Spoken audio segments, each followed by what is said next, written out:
Ian, there was a time when to be an atheist was considered to be somewhat eccentric, and I think that's still very true in America. Yet in the sort of scientific circles in which I move, and I would guess the literary circles in which you move, just about everybody we meet is an atheist. Would that be your impression? Yes, strangely enough, I'm pretty sure everyone around me is an atheist, but they don't describe themselves as such. It's almost as if the question has fallen off the edge of the world. It's no longer... Just not worth bothering to even talk about. No, they don't... no one goes around saying, I am an atheist. No. And any more than we say, I don't believe in Thor and Wotan and Zeus. Or phlogiston. Yes, yes. Quite. I mean, it just is not a matter that comes up. I have one or two friends who sustain some kind of belief in a Godhead. They don't attend churches, and that's clear to me through their writing. And it's almost as if one is a little embarrassed to ever broach this with them. For fear of hurting their feelings? Or? Well, it's a sort of sensitive place. It's almost as if they would rather you... I get the sense they'd rather one didn't talk about this. But in America, the other way around. Yes, although I have to say all my American friends, who are literary friends on the whole, are exactly the same. I mean, they live in that other culture in America where God just simply doesn't come into the picture. Well, mine too, and yet it's essentially impossible for an atheist to get elected to Congress. Yes, I mean, the world of politics. And that's very odd in a country that has a constitution and whose founding fathers staked out a world quite distinct from the religious absolutism of old Europe. Odd how religion has come in through a kind of back door of a kind of blackmail. You cannot be in high office in politics without... in America, of all places, that had a wholly secular foundation. Very sad. And America that owns most of the world's science and most of the internet too, yes. Very and like you, essentially, indeed all my American friends practically are atheists, but as with the English ones, don't bother to say so. I suppose this just points to the ways in which we swim in our little tanks, socially and professionally, and we don't get out and about enough, I guess. Yeah. Have you always been an atheist, or did you sort of have a religion at one time in your life? Well, my parents both came from Protestant, sort of Church of England, Church of Scotland backgrounds, but they weren't devout in any sense. My father was in the army. There was the occasional garrison church event to which we were all very much required to attend. I used to carry the flag in the Boy Scouts and felt the sort of solemnity of it all.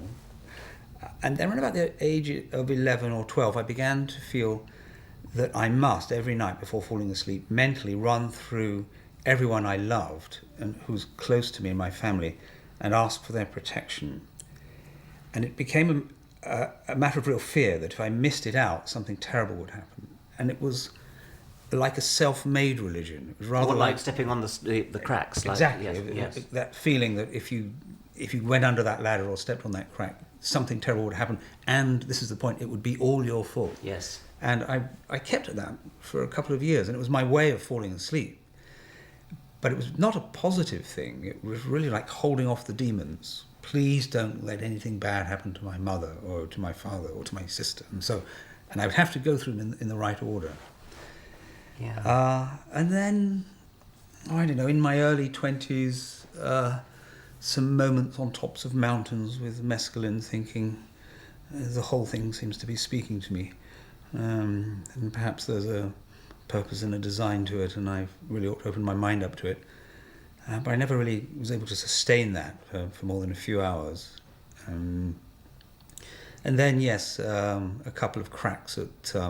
I read William James's Varieties of Religious Experience and thought I'm going to have another go at this, and this was in my early 30s, and dickered around the edges of New Age sorts of things, but could never really go very far with it. I couldn't. My interest in science and got in the way all the time. Actually, I couldn't sustain a proper religious worldview. So, what are your beliefs now? Well, I guess my starting point would be that I think that the brain is responsible for consciousness. And that even though we know very little yet about how that is made for us, this inward cinema, we could be reasonably sure that when that brain ceases to be, when it falls apart and decomposes, that'll be the end of us. From that, quite a lot of things follow, I think, especially morally. We are the very privileged owners of a brief spark of consciousness. It probably came about by accident. It is a wonderful gift. There is nowhere else, there is no one else up there.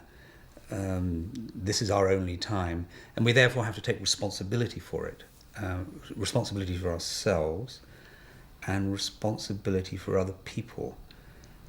In other words, I think an atheistic worldview puts considerable constraints on you. You cannot rely, as Christians or Muslims do, on a world elsewhere, a paradise to which one can work towards and maybe make sacrifices, and crucially make sacrifices of other people.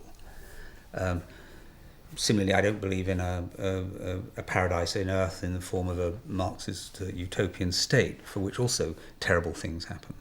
When people believe, as Isaiah and many other, Berlin and many others have pointed out, when people believe there's this utopia to be gained, then it's perfectly rational to slaughter millions to get there in order for the rest of mankind to be happy forever. So I think that there is an important moral centre to believing that this is it, this is all we've got, this life, and we should make it the best we can for others and ourselves.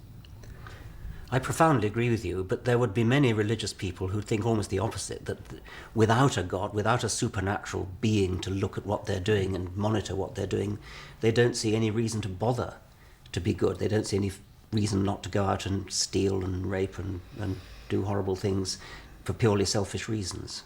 Yes, I've always found that a curious view. I mean, it seems quite clear to me we are sort of instinctively moral. Sorry, can you just start that again just because that band? Sorry, just...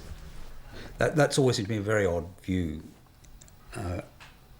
I think we are instinctively moral beings, moral animals, as it were. We have a marvellous gift, and you see it develop in children quite wondrously, opening up and becoming more sophisticated.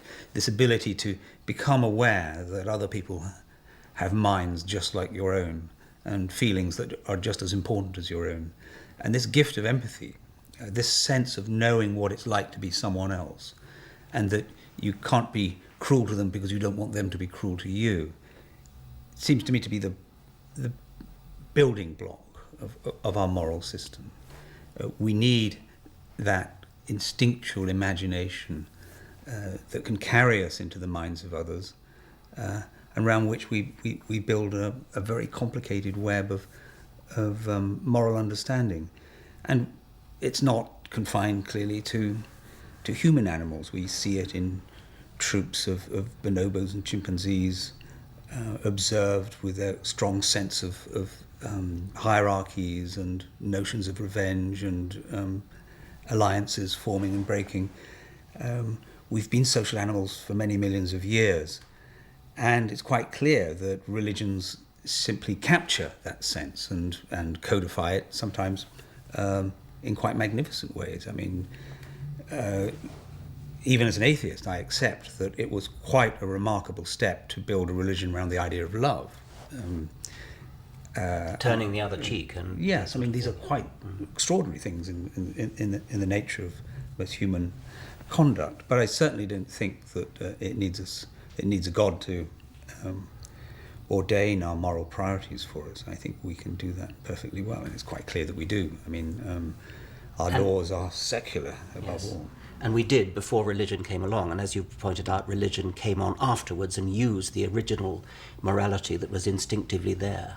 Yes, I mean, whether religion came along or whether these things always ran in parallel, we'll never know. I suspect that our sense of the supernatural workings of the world probably began at the dawn of consciousness, and we could never untangle this. I find myself deeply agreeing with you as a fellow human being, using the same gift of empathy. As a Darwinian, however, it's slightly more difficult to understand. I mean, I think I can kind of do it, but I sometimes do wonder where this profound sense of empathy, this utter inability to be happy when another creature is suffering, which we all have. Where that precisely comes from, I think we can make a Darwinian story, but it's not totally obvious. Well, clearly, we are a social animal. We desire to cooperate. We have these social emotions like anger and revenge, which punish defectors, to use the current jargon for these things. And we clearly need ways of being in small, crowded groups without getting on each other's nerves, as it were. And being able to read someone else's emotions from their facial expression does seem to me like sort of a wondrous gift, but you can see how necessary it is when you come across, for example, an autistic child who can't do these things. Autistic children or severely autistic children do lack that moral sense that gives them their sort of immediate sociability, that human stuff. The coldness that people sometimes report of autistic children has something to do, I think, from that withdrawal they have from the moral stage. They simply don't seem to know that you're like them. Perhaps and in fact, of course, you're not. Yes. So I could put it like this. In the same way as we understand what sex is about reproduction, but it shows itself in the form of love, in the form of what Shakespeare wrote about in Romeo and Juliet.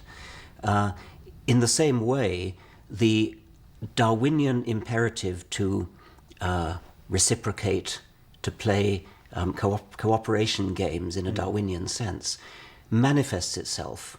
The equivalent of love manifests itself in this empathy and sympathy and vicarious suffering when we see another creature suffering.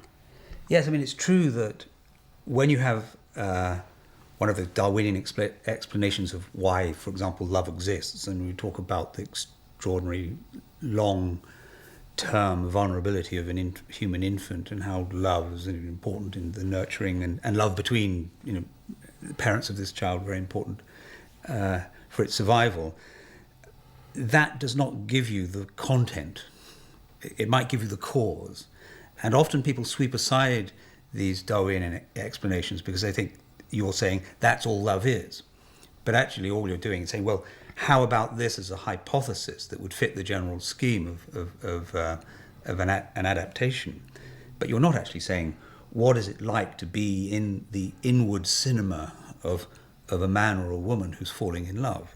That is a glorious experience, which is actually quite hard to explain in simply the way that consciousness itself is hard to explain. There's no reason why we shouldn't be able to do all the things we do, but not be aware of ourselves. Yes. I mean, that's the real mystery. That is a profound problem. Yes. And just behind that is another question, is why does anything exist at all?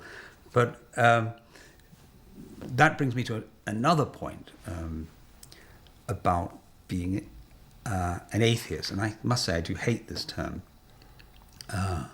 It seems so negative, but maybe we can talk about that too. That these mysteries are not beyond some kind of unwrapping. And one of the problems I began to have in my mid-20s with religion was that if you have a sacred text that tells you how the world began or what the relationship is between this sky god and you, it does curtail your curiosity, your sense of wanting to unwrap these mysteries. You simply say, well, it's a mystery, or the mind of God, no one can read it, or God moves in mysterious ways. It cuts off a source of wonder. And again, I would want to claim for atheists a much greater and livelier sense of interest and connection with the world, a sense of its wonders, but its wonders that are amenable to our curiosity and that they can be enwrapped by them and can be with delight take one step on the basis of someone else's work to unfold just one more aspect of how curious and complex and lovely the world is. The loveliness of the world in its wondrousness is not apparent to me in Islam or Christianity and all the other major religions. It seems to me as if it's like mentally you tie a hand behind your back, you close off the free inquiring spirit. I've always felt that one of the things that's wrong with religion is precisely that it closes off curiosity. It teaches us to be satisfied with answers which are not really answers at all. And I'm very glad you think the same. But a moment ago you said that you hated the word atheist, and because it sounded so negative. I agree with you, and I'm wondering what we can do about this. How can we put a more positive spin on atheism? Well, I think we have to stop calling it atheism. I know you are associated with a project to start calling atheists bright, or were you? Ian, I think we both agree that the word atheist is an unfortunate word because it sort of sounds negative. It's defined by a negative. But could we be a bit more positive about the sort of life that an atheist can lead? Well, it would be handy to get rid of the term, simply because it is entirely God-centered. I'm sure that bishops don't like to refer to themselves as a-Darwinists or a-rationalists.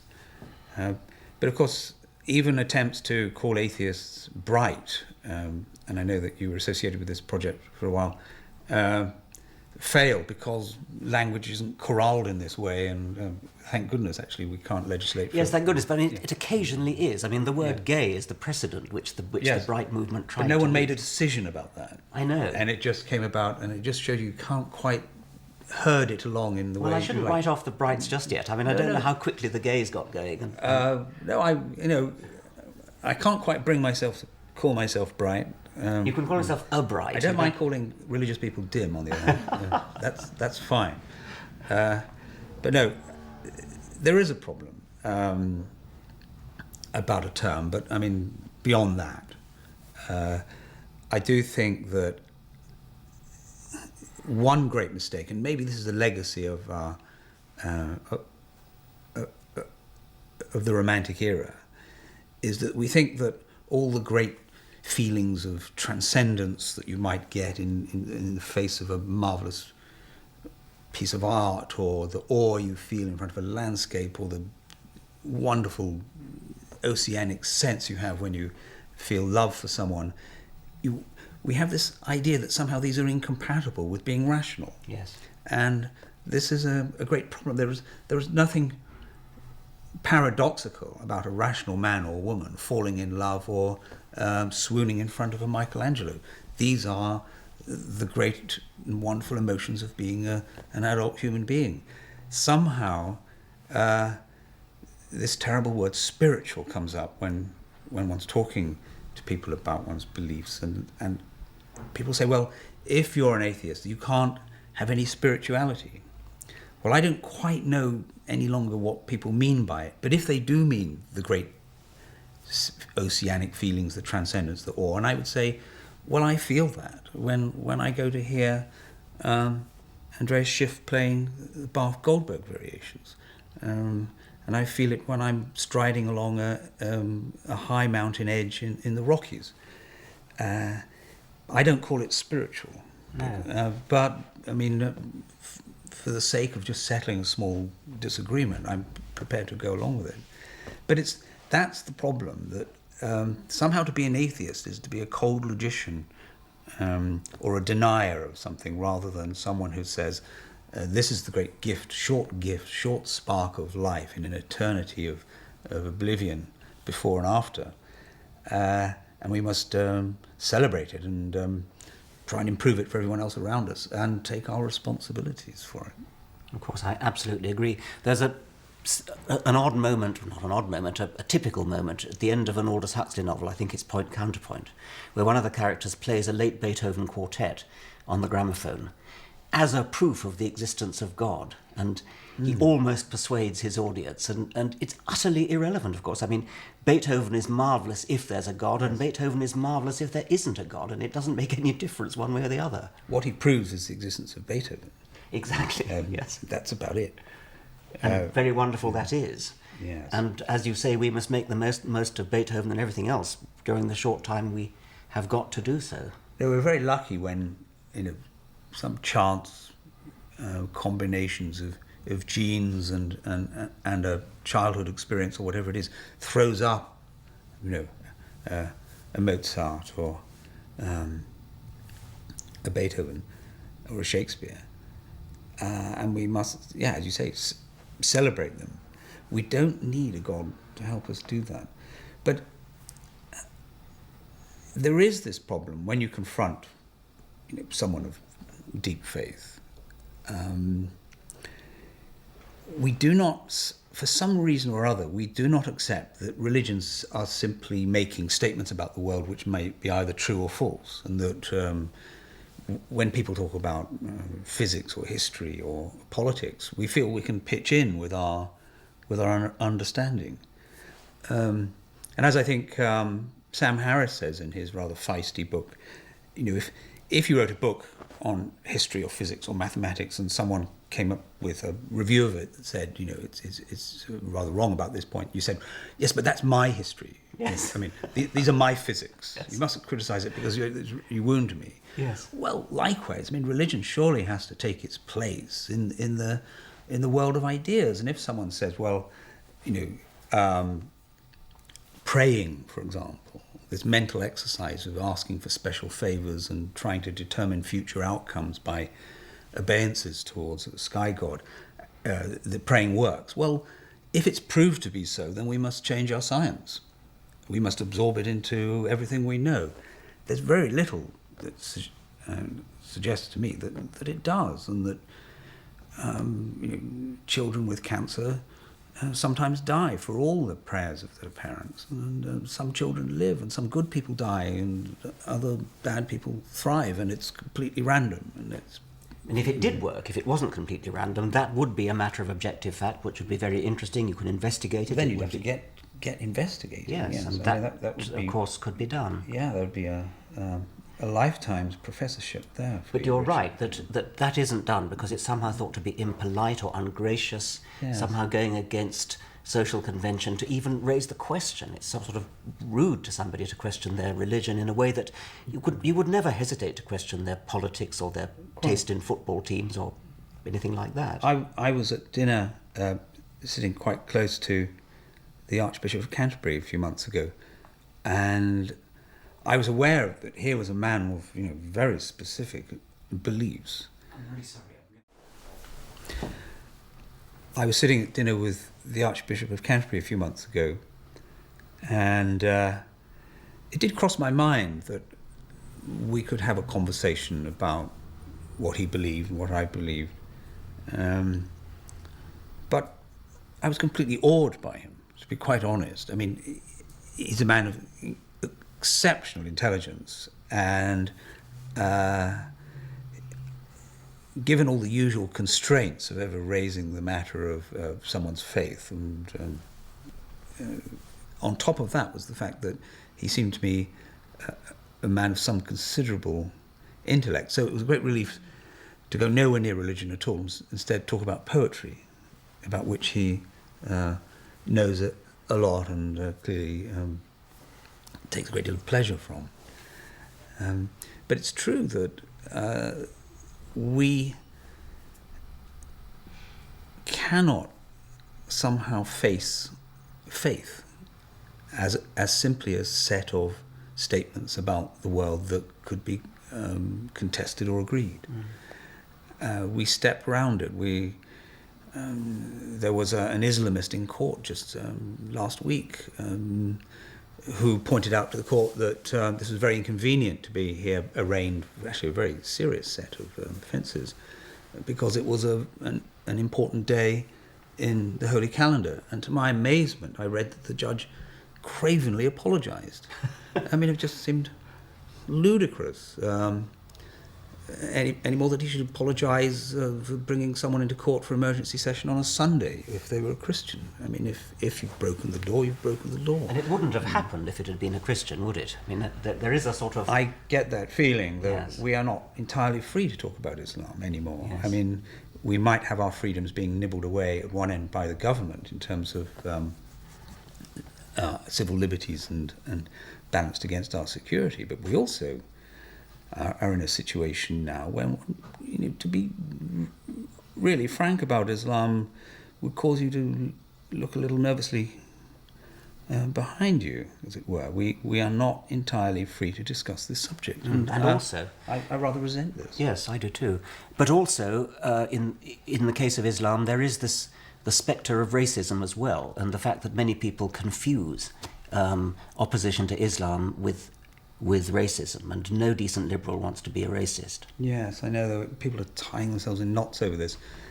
And I think that's why it's important to have good, clear sort of values. In other words, the judge apologising to this man in such terms seemed to me to have missed the point of what he stood for, which was to treat everyone equally in the face of the law. And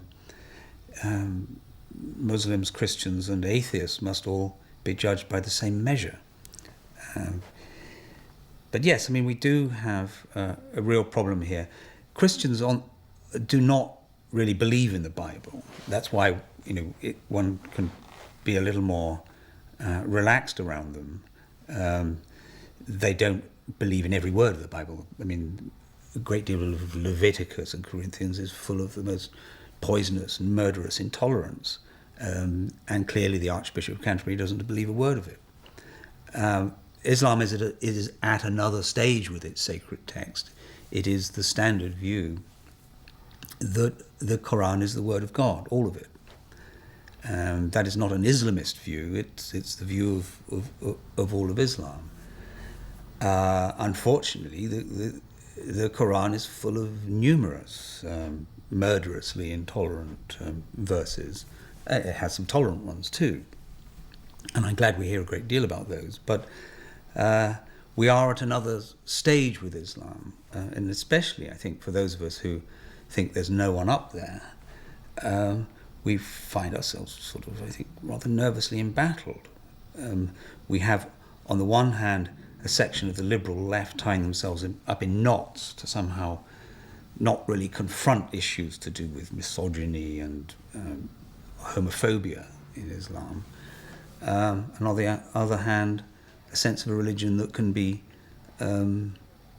quite vengeful or quite violent if it feels itself crossed, and yet on the other hand, a great deal of its community is underprivileged, and so it's cut through, shot through with all kinds of complications, and certainly thinking freely is not easy.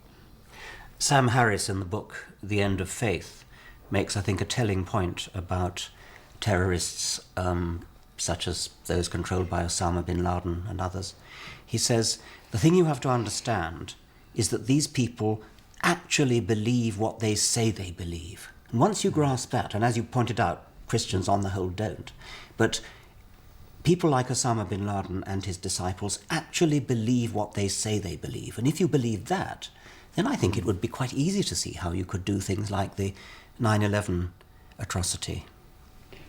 Passionate belief, I mean, and we need talk not only of Islam here, but of revolutionary belief, which is then about means and ends, and how cracking a few eggs to make an omelette is perfectly acceptable. Collateral damage, it's sometimes yes, called. or exactly. I mean, the American military, when it wants to achieve its ends, will also crack a few eggs and heads. But I think 9/11 was a shock to us all, to confront in the 21st century a kind of passionate belief that we thought belonged in the history books of medieval theology.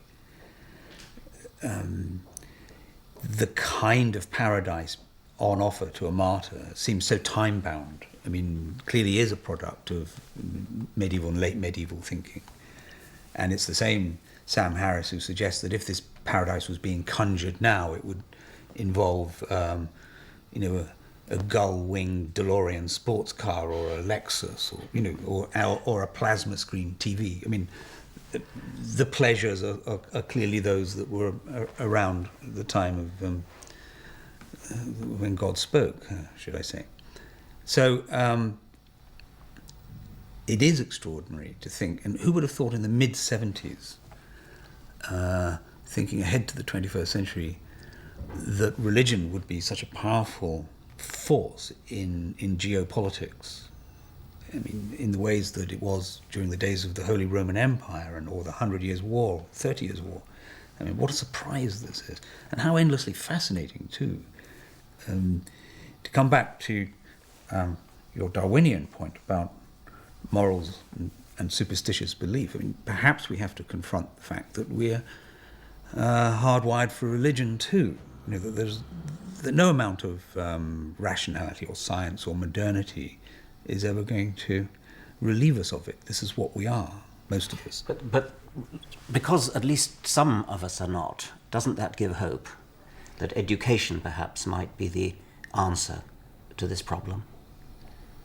I don't know, because the problem, I think, for atheists is that there are so many very clever, humane, responsible people, like the Archbishop of Canterbury, who believe in a sky god and who think that gathering in a large, beautiful barn on a Sunday and sending up your thoughts is actually going to influence future events. I mean, it does seem a remarkable set of beliefs to me, but very, very clever, highly educated people hold with it.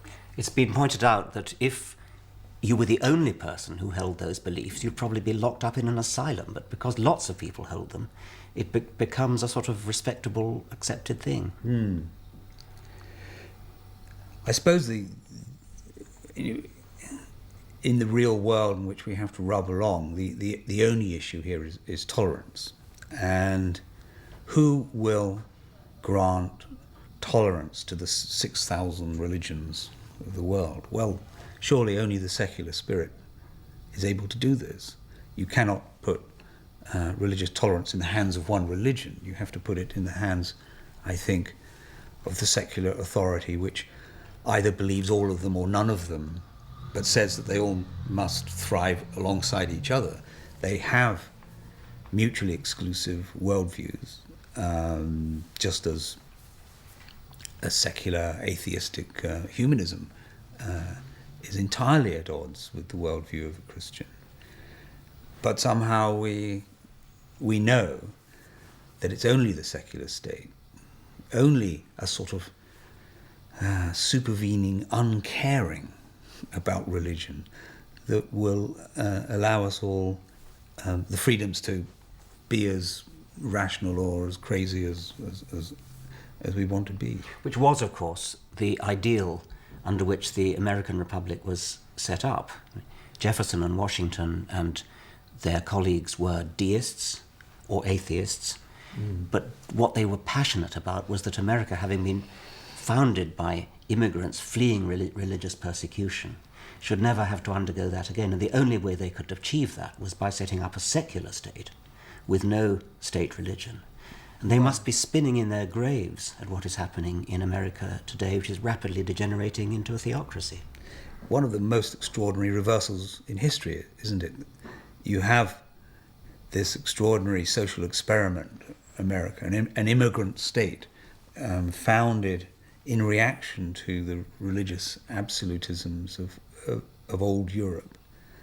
And then fast forward a couple of hundred years, you have, at least in Western Europe, and more or less entirely secular set of governments and political conversations conducted without any reference to God, while the United States is a place where you cannot hold high office without invoking these deities. Sorry, did I say deities? This deity. But it would be no different if Bush were to summon up Jupiter and Pallas Athene. I mean, whatever happened to those gods anyway? Where are the people to believe in them now? And how quaint they seem, and yet how seriously they were held to exist. Depressing note on which to end. Ian McEwan, thank you very much. Thank you, Richard.